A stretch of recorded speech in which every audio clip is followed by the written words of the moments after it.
strike y'all in Street Fighter 3.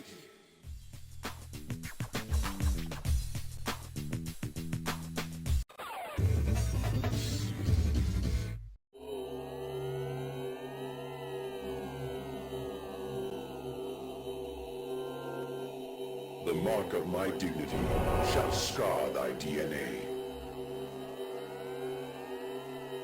Into the heat of battle. Go for it.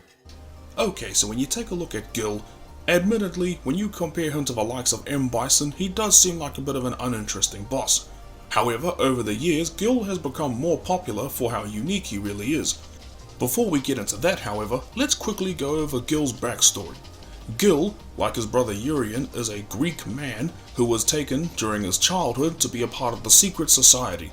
The secret society, they're one of those people where they have all these prophecies, and they wanted one of the two brothers to be the leader of their secret society.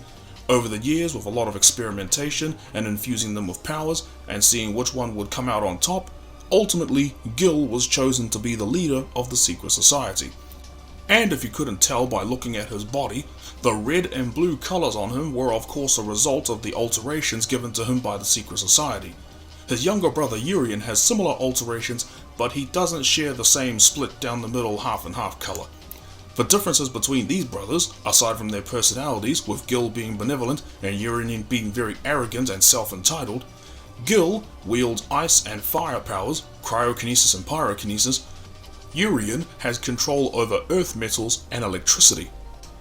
GILL's simple design works very well to show his position within the secret society, as also being a good reflection of his character, because again he's nothing like M. Bison, whose design just screams dictator, and again he's nothing like Urien, who cares very little about the secret society's plans.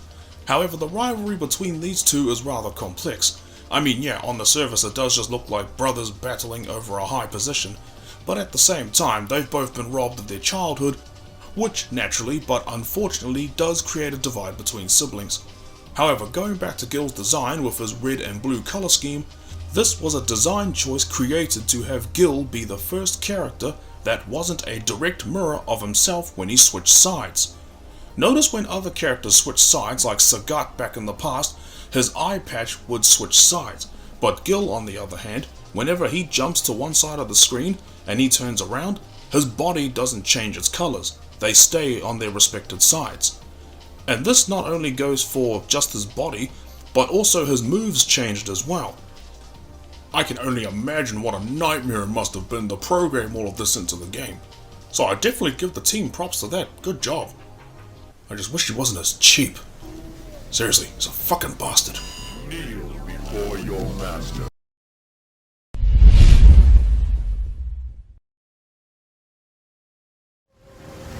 Harmony. That is the truth of what you must seek. When I first saw GILL's reveal trailer for Street Fighter V, I was hype.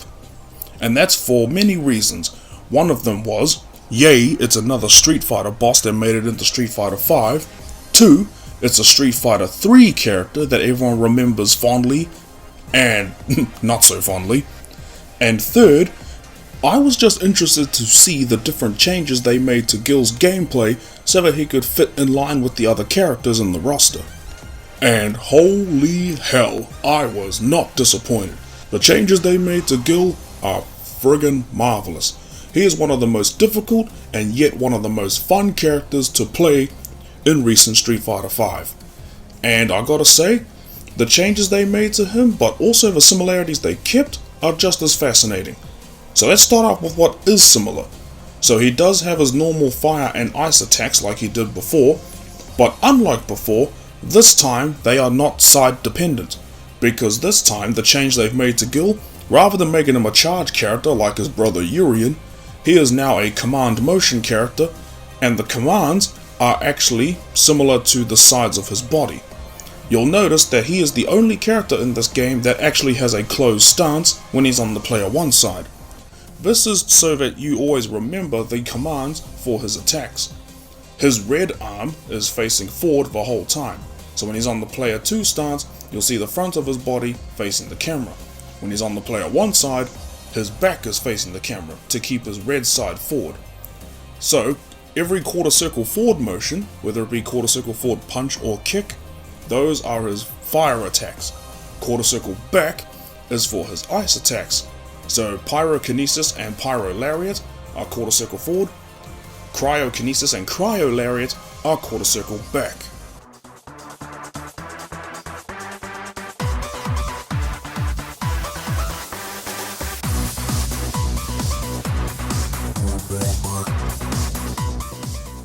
Another aspect of GILL's gameplay that also saw a rework was how his elements affect you in the game. When he hit you with certain elements in Street Fighter 3, like say for example the ice attack, it would freeze you. But now in this game, all of that has been reworked so that when the elements clash with each other, it causes what is called retribution. This is GILL's unique crush counter that no other character has, which has the similar stun properties of Street Fighter 3 GILL, except now it has a different effect, and it gives GILL increased combo opportunities, which makes being very creative with him a lot of fun. Other aspects of GILL's gameplay that also saw a revamp was his Meteor Storm Super, which was readjusted and reworked into being his V-Skill for Street Fighter V, more specifically V-Skill 1. And the parry from Street Fighter 3 was made into GILL's V-Skill 2, which was called blocking for some reason. Yeah, I don't get it either.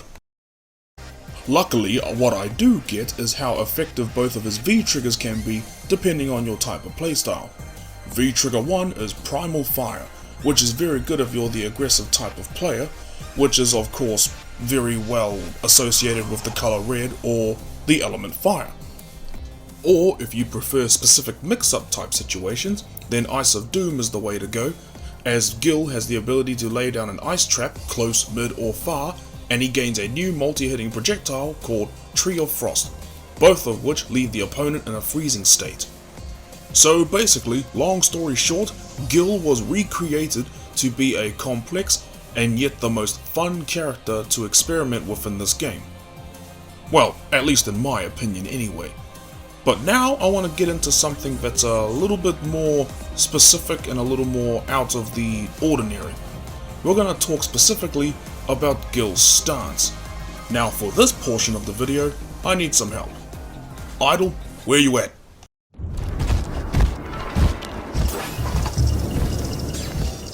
I'm back, bitches!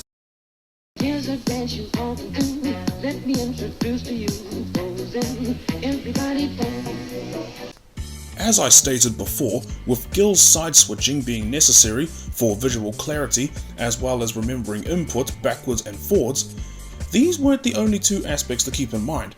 I mean, yes, they were the two main aspects for the character as well as the player, but of course you can't just simply turn the character around and make it work. You of course need to emphasize certain areas in order to make it work. So, they didn't just simply turn GILL around and call it a day when he was on a certain side.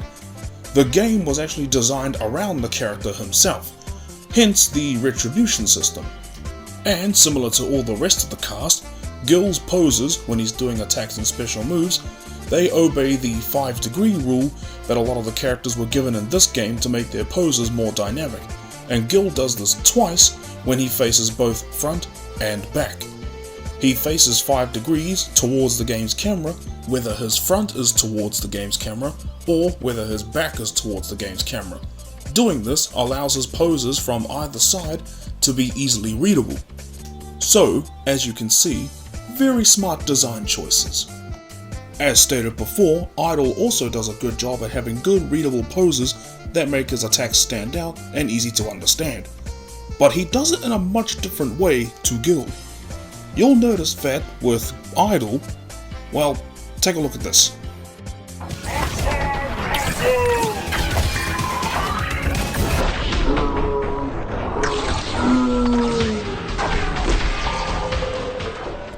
This was something rather interesting that I came across by complete accident.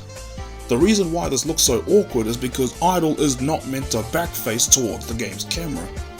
You'll notice that with Idol's stance, whenever he switches side, he has the same classic goof that classic 2D era fighting games have. When a character is mirrored, their cosmetics and sometimes key portions of their body will swap sides.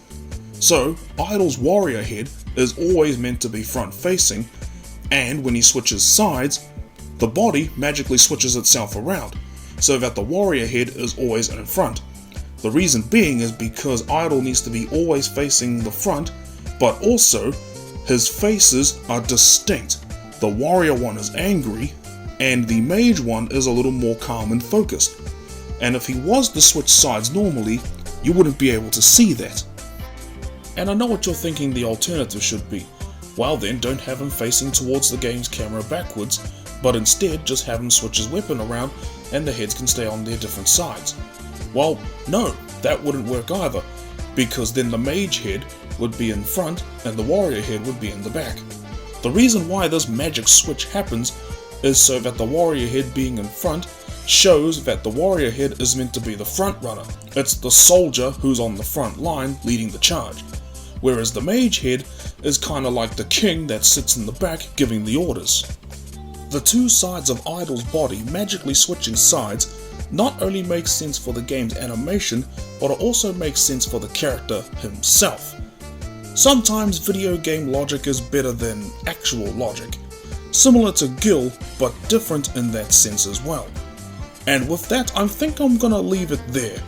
That right there is my video on GILL, and thank you Idol for coming back to help me explain how awesome these stances are, because these are two stance characters that I really like a lot, and I'm very happy with how GILL turned out in Street Fighter V.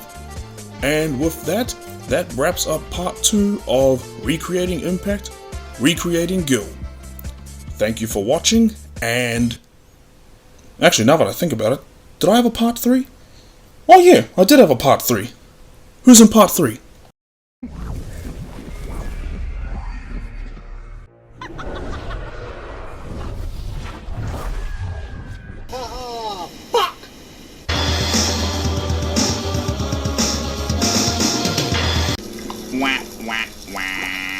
You are a terrible disappointment.